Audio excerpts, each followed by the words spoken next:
The night was colder than usual.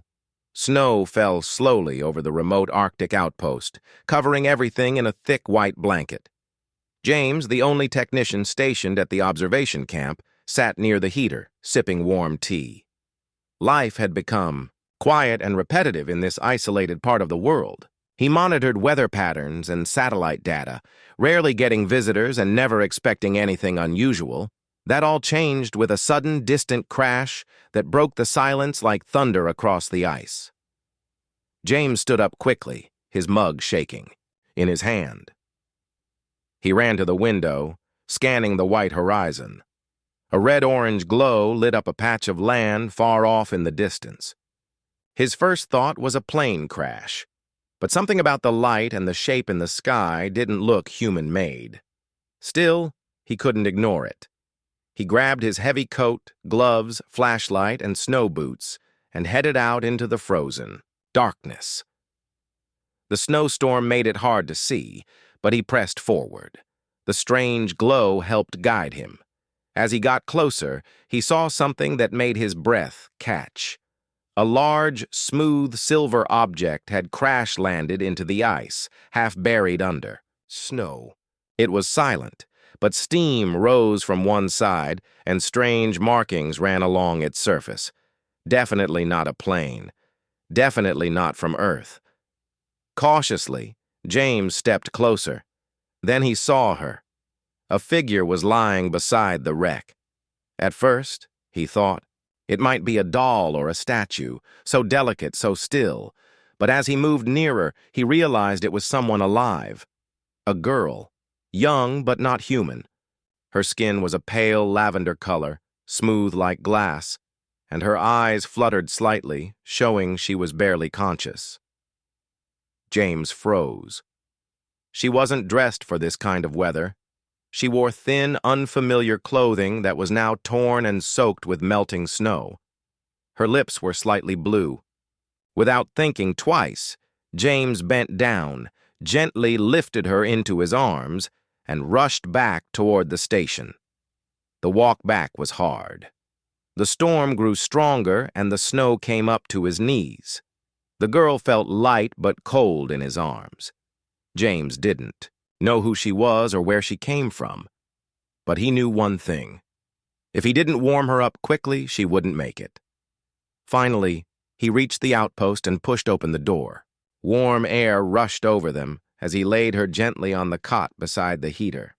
Her breathing was faint but steady. He covered her with one of his thickest blankets, rubbing her arms lightly to create some warmth. Her body didn't respond much, but her eyes opened just a little, just enough for him to see them, large, shimmering, and full of something deep, fear or wonder. "Hey," James said softly, not sure if she understood.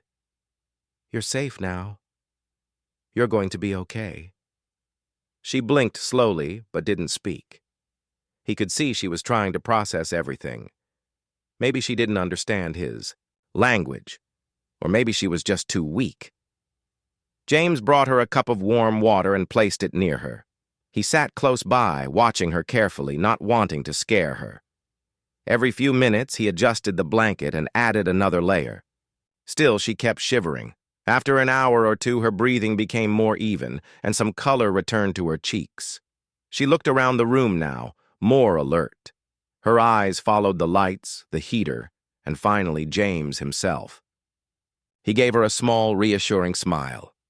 "I don't know who you are," he said gently, "but you're not alone." The girl reached out slowly, touching the fabric of the blanket as if trying to understand what it was.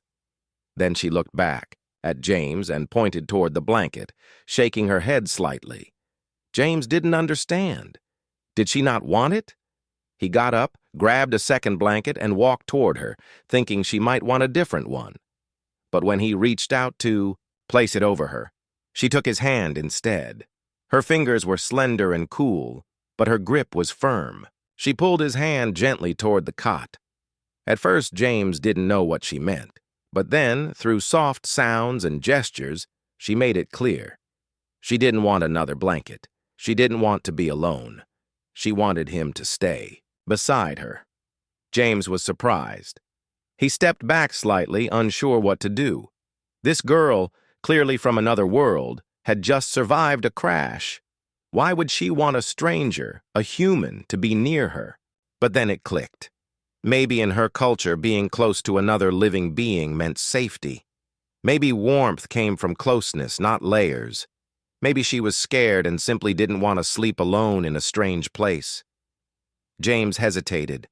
He didn't want to make her feel uncomfortable or misunderstood. He gently pointed to the cot, then to himself, raising an eyebrow. She nodded softly.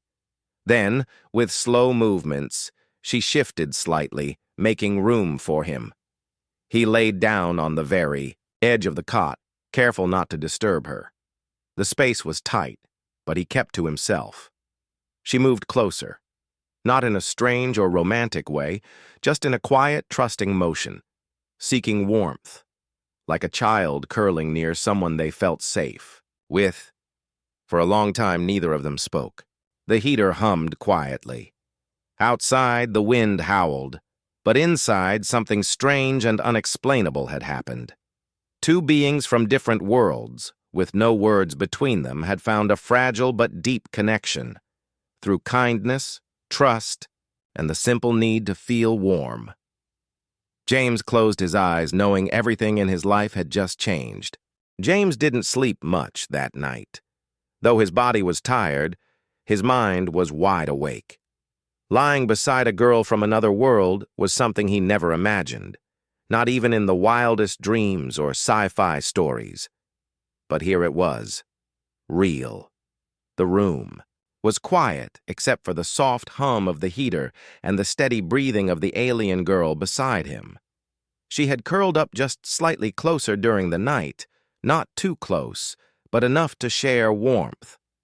Her skin, still cool but no longer freezing, had a soft glow under the dim light. James stayed still, careful not to make her uncomfortable. He respected her space, even though she had invited him to be near. By morning, the snowstorm outside had calmed. Pale sunlight filtered through the small window. James slowly got up, trying not to disturb her. She stirred a little, eyes fluttering open. When she saw him, she didn't panic or flinch.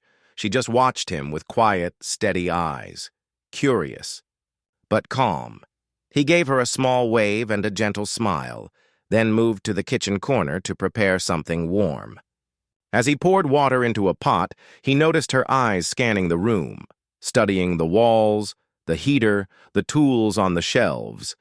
Everything seemed new to her. James placed a bowl of warm oatmeal on the table, then looked at her and pointed.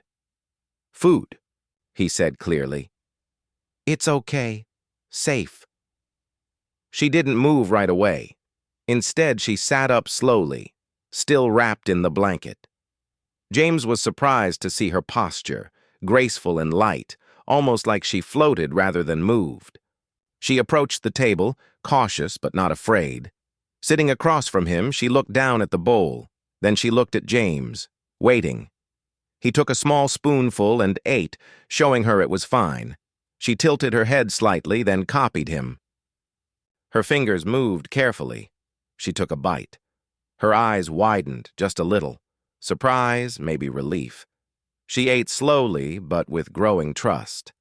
As they sat and ate together, James tried to talk, though he didn't expect her to understand. "I don't know your name," he said. "Mine's James."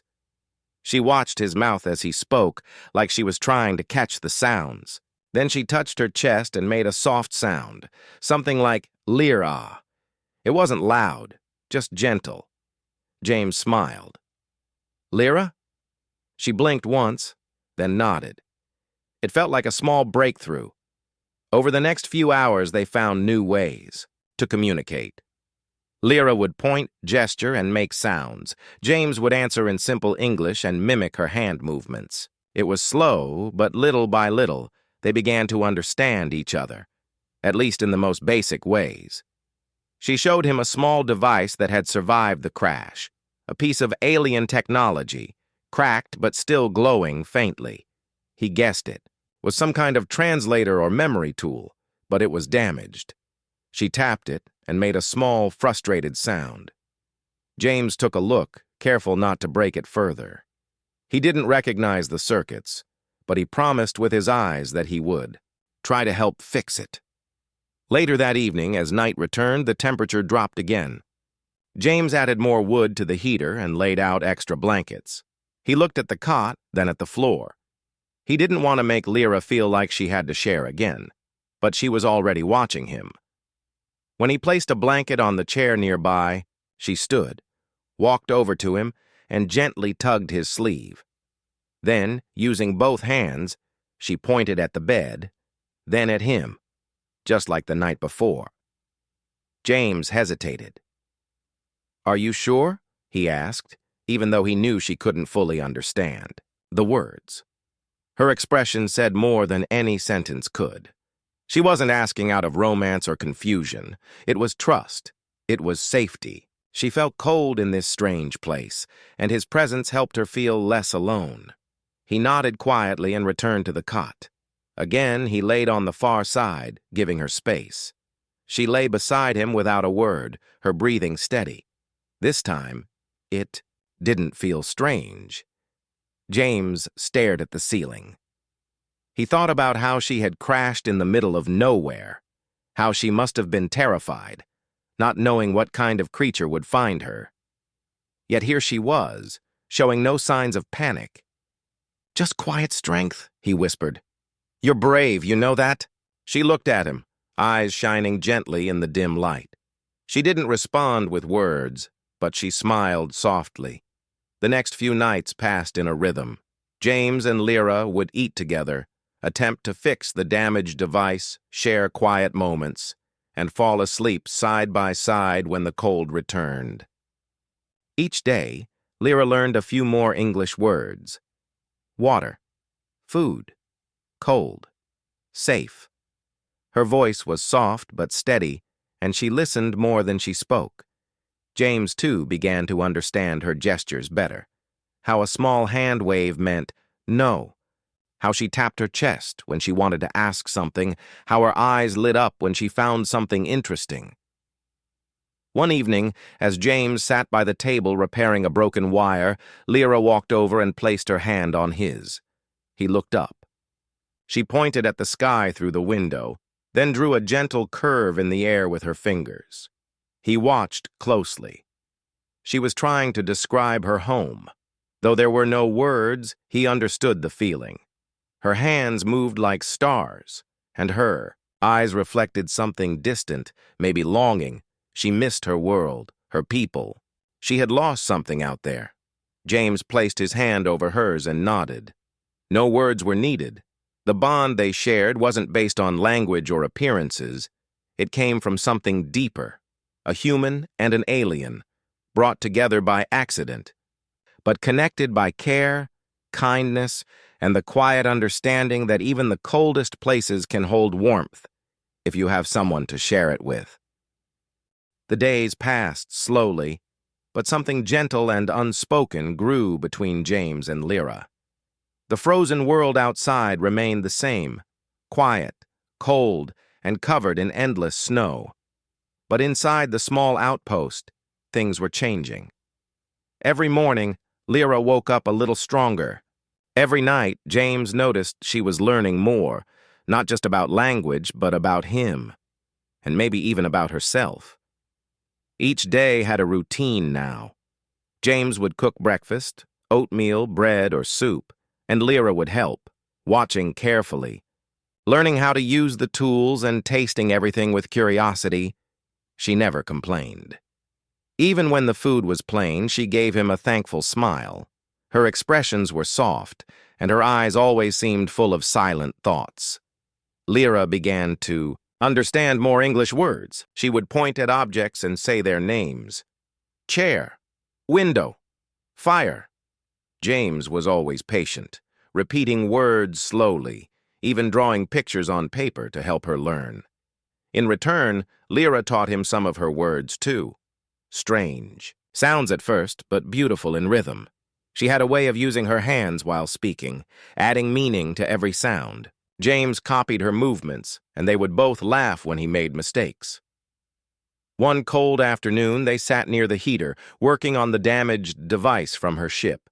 James had taken it apart carefully, hoping to understand how it worked. Some parts looked like Earth technology, circuits, energy cells, but others were completely unknown. Lyra watched him work, occasionally pointing at symbols or correcting his hands. She didn't seem worried about the device. Maybe it wasn't just a machine. It could have held memories, messages, or even a connection to her people. James asked, gently, "Is this your only way home?" Lyra looked at him, then nodded very slowly. That hit him harder than he expected. She was stuck here. No way to contact her world. No one knew she was alive. And if they did, how would they even find her? In this snowy corner of Earth? Still, Lyra never acted hopeless. She kept helping, kept learning. James respected that. Her calmness was something rare, something he'd never seen in another human, let alone someone from another planet. That evening, they went outside for the first time since the crash. The snow had finally settled, and the sky was clear. Stars sparkled above like tiny lanterns, scattered across the dark. Lyra looked up and stood still, her face full of awe. James stood beside her, watching her expression. "Do you see your home?" "Up there?" he asked. She didn't answer with words. Instead, she pointed at one star, distant, dim, but steady. Then she placed her hand over her heart. James nodded. "You miss it?" She looked at him, then reached out and touched his chest gently. "You..." "Here," she said softly, then pointed at herself. "Not alone." That single moment said more than 1,000 words. They stayed outside for a while, standing close to keep warm. Snow crunched beneath their boots. Lyra watched the sky, and James watched her, realizing how peaceful she made everything feel, even in the middle of nowhere. The next few nights, she stopped waiting for him to ask. When it was time to sleep, she simply pointed to the bed, then to him. He would nod quietly, and they would lie down, side by side. No words, no confusion, just quiet comfort. One night, a loud cracking sound outside woke them both. James sat up quickly. Lyra followed, eyes wide. It was just shifting ice from a nearby frozen lake, but the sound reminded her of the crash. She trembled slightly. James turned toward her and spoke softly. "It's okay. Just the ice. You're safe here." Lyra looked at him, then slowly reached out and held his hand. It was the first time she had done that without needing help or asking for warmth. Her hand was cool but steady. She didn't speak, but she didn't need to. The silence between them was full of understanding. They weren't strangers anymore. Whatever this connection was, it had grown stronger. As days turned into a week, they made a small routine of walking outside during daylight, collecting wood, and exploring the frozen land nearby. James showed her animal tracks in the snow, and she showed him how to read wind direction by holding thin grass in her fingers. They built small snow figures together, laughed when they slipped on ice, and sat near the frozen stream watching reflections in the water. It felt like the world had paused just for them. Sometimes James caught himself wondering what it would be like if she never left. If somehow she stayed, and this life, quiet, peaceful, full of shared moments, became their normal. But then he would see the way she looked up at the stars, and he knew. Her home was out there. Her people were somewhere in the sky, waiting or searching or maybe believing she was lost forever. One night, while she was quietly drawing in the snow with her fingers, she looked up and said something James didn't expect. "Sky call. Soon." James blinked. "What do you mean?" She drew a circle in the air with her hands, then pointed to the stars. "They find." James's heart sank and lifted at the same time. She believed someone was coming for her. and she might be right. He nodded slowly. If they come, you'll go back, right? Lyra looked down for a moment, then back at him. She didn't answer. But she didn't need to. The silence between them was no longer awkward. It was honest. James stood beside her, not saying much. He knew things wouldn't stay like this forever, but he also knew something had changed inside both of them. What began as an offer of a simple blanket had turned into something else, something deeper. Not love, not yet, but care, trust. A friendship that crossed all barriers, born not out of words, but moments. As they stood under the same stars she had come from, James realized something. Even if she left, he would never forget her. And maybe, just maybe, she would never forget him either. The air had changed. James didn't notice it right away, but Lyra did. One morning, as they stood outside watching the soft clouds drift across the pale blue sky, she looked up sharply. Her eyes narrowed, and she tilted her head slightly, as if listening to something he couldn't hear. James followed her gaze. The sky looked the same to him, quiet, peaceful, but Lyra stepped forward, her face calm but alert. "Signal," she said softly. James paused. "You hear something?" She nodded and pointed to the sky. Then she tapped the small, half-broken device they had been trying to repair together for days. It was still cracked and only gave off a faint light, but now the glow seemed stronger. James picked it up carefully. The surface shimmered like it had a message trying to break through. Lyra gently pressed a button on the side, and for the first time, it blinked in rhythm. Steady, like a heartbeat. She smiled. "They come," she said. James looked at her, unsure how to feel. "Your people?" She nodded again. Her voice was soft, but full of hope. "Soon." He didn't say anything. He just stood there, holding the small device, feeling a strange mix of joy and something heavy pressing on his chest. Inside the outpost, they set the device on the table. Lyra drew patterns on paper, trying to explain what would happen next. She pointed to the blinking light, then to the sky, then made a small circle in the air with her fingers, like a ship arriving. James understood. They were close now. Whoever was searching for her had picked up the signal. Lyra seemed calm, even happy. But James couldn't smile. He sat on the edge of the cot they had shared night after night and quietly looked at the floor. She noticed. "Walking. Over." She sat beside him. For a long moment, neither of them spoke. The heater hummed in the background. Outside, snowflakes fell softly. "You go home," James said finally, not looking at her. "That's good." Lyra didn't answer. Instead, she reached for his hand and held it gently. "You sad?" she said, her voice low. James didn't deny it. "Yeah," he whispered. "I guess I am."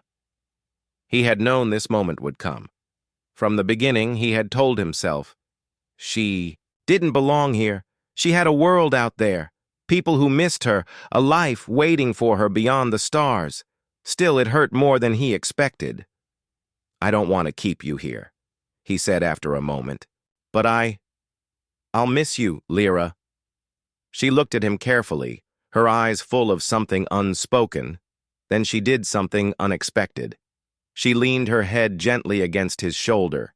It was a simple gesture. No words, no confusion. Just understanding. James closed his eyes. The warmth of her presence beside him, the sound of her breathing, the feeling of her trusting him.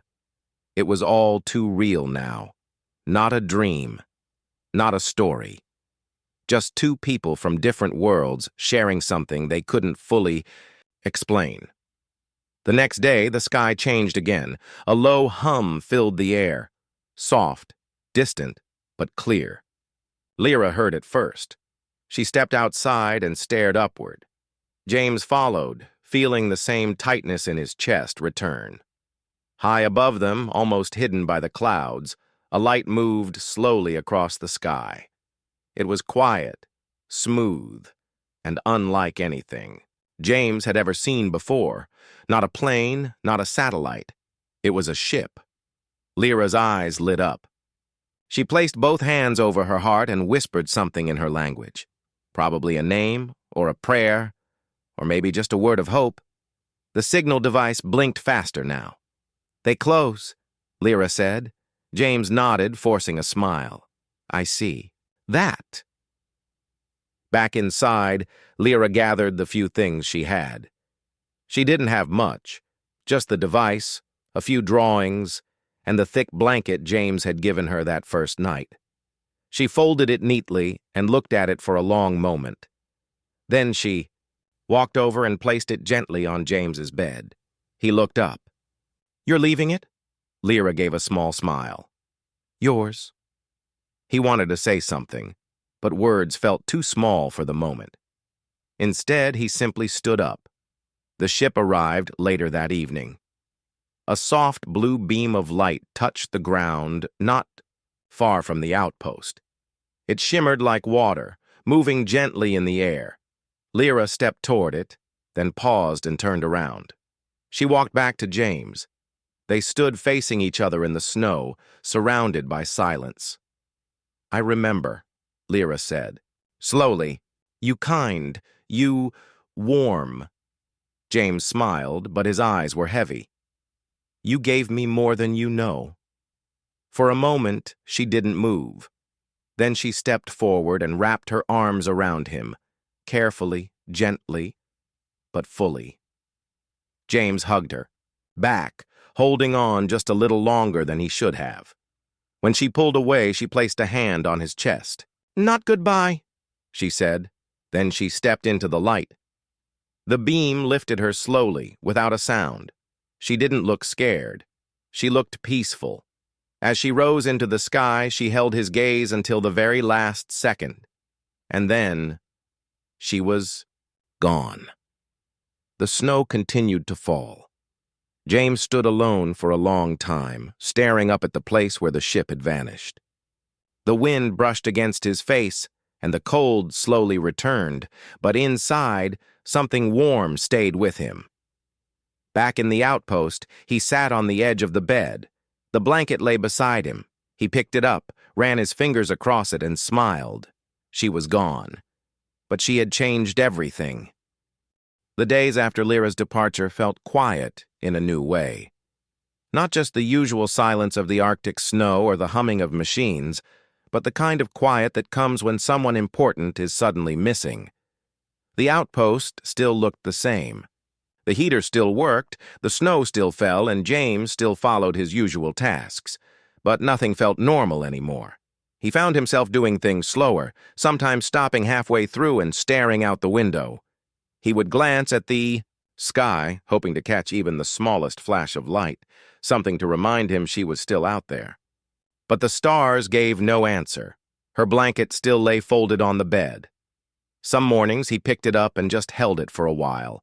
It was warm, soft, and full of memory. It reminded him of the nights they spent lying side by side, not speaking much, just listening to each other's breathing.